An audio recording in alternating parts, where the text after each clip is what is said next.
ধন্যবাদ।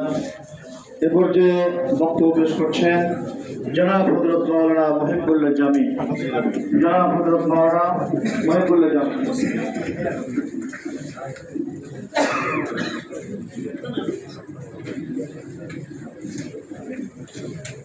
আসসালামু আলাইকুম ওয়া রাহমাতুল্লাহি ওয়া বারাকাতুহু।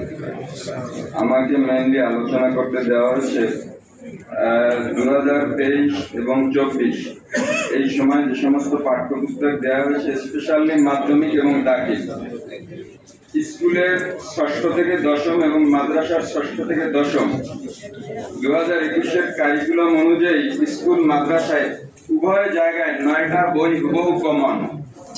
ধর্মশিক্ষা নামে মাদ্রাসায় যা পড়াইতে পারে আর স্কুলে যা পড়াইতে পারে, এইটুকু শুধু পার্থক্য। আর এর ভেতরে ইসলাম বিরোধী না, রাষ্ট্র বিরোধী, সুন্দর পরিবার বিরোধী, সমাজ বিরোধী যা আছে তার একটা ধারণা আমি মুখে বলতে গেলে লম্বা হবে, 3 মিনিটে পড়া যায় এরকম একটা লেখা আমি লিখে নিয়ে আসছি। আপনারা একটু কাইন্ডলি শুনবেন, সাংবাদিকদের কাছে অন্যদের কাছে কপি পৌঁছে দেওয়া হবে ইনশাআল্লাহ।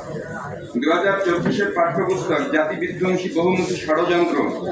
এখনো যদি নতুন বই আসে, সেই বইয়ের ভিতরে এইসব বিষয়ে বাদ যাবে কি যাবে না, কতটা বাদ যাবে সে ব্যাপারে আমাদের সন্দেহ আছে। আমরা দাবি করব একটু পরে। বিগত আওয়ামী সরকারের শিক্ষামন্ত্রী দীপুমণি ও নওফেল সাহেবের আমলে বাংলাদেশের 17 কোটি মানুষের ওপর, বিশেষ করে মুসলিম সন্তানদের ওপর, আরো বিশেষভাবে মাদ্রাসা শিক্ষার ওপর যে শিক্ষাক্রম ও পাঠ্যপুস্তক চাপিয়ে দেওয়া হয়েছে, এক কথায় তা ধ্বংসাত্মক। বাংলাদেশের শিক্ষা ব্যবস্থার ইতিহাসে তা বেলাতফল বা কৃষ্ণ গহ্বরের মতো ভয়ঙ্কর ও কালো অধ্যায় হিসেবে চিহ্নিত হয়ে থাকবে। 6ষ্ঠ থেকে 10ম শ্রেণী পর্যন্ত সেখানে স্কুল ও মাদ্রাসা শিক্ষাকে প্রায় অভিন্ন করে ফেলা হয়েছে।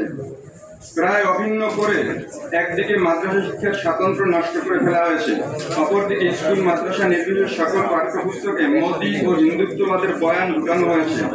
দেশের ইতিহাস, ঐতিহ্য, সংস্কৃতি, স্বাধীনতা, সার্বভৌমত্ব হুমকির মুখে পড়ার পাশাপাশি এতে সংবিধানের 41 ধারা লঙ্ঘিত হয়ে ইসলাম ও ধর্ম মানার যে স্বাধীনতা ছিল তা নস্যাৎ করা হয়েছে। তাদেরই পরিণত শিক্ষানীতি 2010-এর নীতিমালা অনুযায়ী ধর্ম নৈতিকতা ভিত্তিক যে শিক্ষার কথা বলা হয়েছিল সে নীতিও লঙ্ঘন করা হয়েছে। এমনকি পাঠ্যপুস্তক নিজের সাথে সাংঘর্ষিক হয়ে পড়েছে এভাবে যে ধর্ম প্রতিপাদক মহানবী সাল্লাল্লাহু আলাইহি ওয়াসাল্লাম বলেছেন, আমি বাদ্যযন্ত্র ভাঙার জন্য দুনিয়াতে রাসূল হিসেবে প্রেরিত হয়েছি। অপরদিকে মাদ্রাসার পাঠ্যপুস্তকে ঢোল, তবলা, মাদল, গিটার, একতারা, দোতারা, সেতার, গিটার প্রভৃতি ও বাস্তবায়নকে বাধ্যতামূলক করা হয়েছে। এই সব বই আমাদের সন্তানদেরকে অথর্ব হিসেবে গড়ে তোলার জন্য পাঠ্যপুস্তকের মতো সংক্ষিপ্ত পরিসরে 96 পৃষ্ঠা জুড়ে আছে মুরগি পালন, রান্না বান্না আর ঘর গোছানোর বিবরণ। চরিত্র ধ্বংসের জন্য আছে বয়ঃসন্ধিকালের অত্যন্ত আপত্তিকর ও যৌনবন্দী বহুবর্ণিল বর্ণনা। আছে এসো বন্ধু হই, বন্ধু ক্লাব এবং মনোবন্ধু, এই 3 শিরোনামে যুবক যুবতীর অবাধ মেলামেশা, হাত ধরা, এমনকি স্পর্শ ও চুম্বনের আলাপ। পাঠ্য বই আছে নির্জন বসে একজন ছেলে একজন মেয়ের লুডু খেলা, ক্যারাম খেলা, দাবা খেলা, সাইকেলিং করার দৃশ্য, রিমিক্সিং এর শত শত কলা কৌশল প্রয়োগ করা হয়েছে পাঠ্যপুস্তকে, বিশেষ করে স্বাস্থ্য সুরক্ষা বইয়ে। এতে আছে পঙ্কজ রাহেলার পারস্পরিক আবেগের গল্প, স্কুল পাঠাগারে সঞ্জয় আমিনার মাসিক বিষয়ক বই সংগ্রহের প্ল্যান, চন্দন রাহেলার মনোবন্ধুত্বের নামে আপত্তিকর ঘনিষ্ঠতার পথ তুলে দেওয়ার আয়োজন।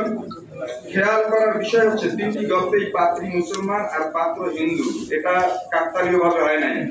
আবার পরিবার ভাঙার জন্য 3টে গল্প আনা হয়েছে, যার ভিতরে প্রত্যেক জায়গায় নিশি, নাইফ্রু আর মানালি 3টা মেয়েই তার মা বাবার বিরুদ্ধে বিদ্রোহ করে।